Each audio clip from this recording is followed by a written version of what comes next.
I think it's multifaceted, so my priorities would just be continuing to check in on all of those. The fire department, with the ambulance, the police department with the drug issues, quality of life with the zombie properties and abandoned properties. Quality of life, I don't think you can really just put into one spot. It's really encompasses a lot of different avenues. So I think just making sure overall everyone's quality of life is good from all those avenues is really my priority. The drug issue comes up mostly, I think, related to the concern for youth. So that's a prevention issue. It's a prevention arena. So you have kids there to prevent, give them skills and teach them things to prevent drug abuse. And you also have the neighborhood having just watching people's, the lawns at the zombie properties, that noise level, dogs barking, just making sure that everyone is comfortable in their own homes. I mean, that's a priority for me as an older person. I would never want someone to be living in their home and being uncomfortable in some way. Definitely talk a lot with codes, with Bud and Larry and Melissa. I feel like I send them an email or a message at least once a week, if not more often than that.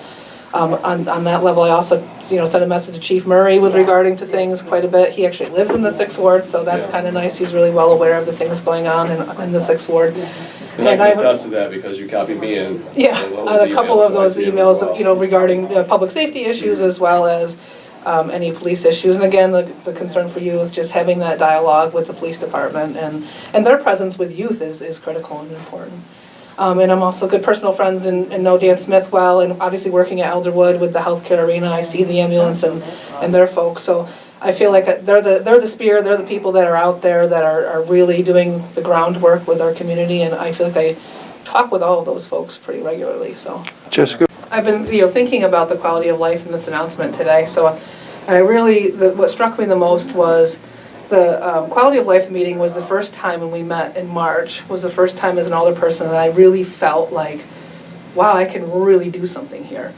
Kind of the first term, you're kind of wondering where things are and what you can do, and the quality of life is the first time I sat down and thought, I have things to add to this. I have things to contribute to this. I'm excited.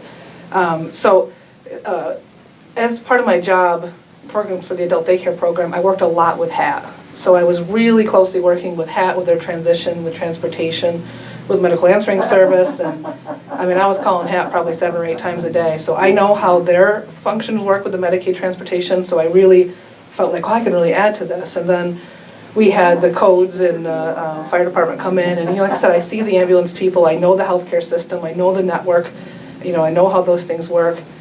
And then you have, for the drug issues, I worked in prevention with Bath Hope for Youth for 6 years before I took my current job.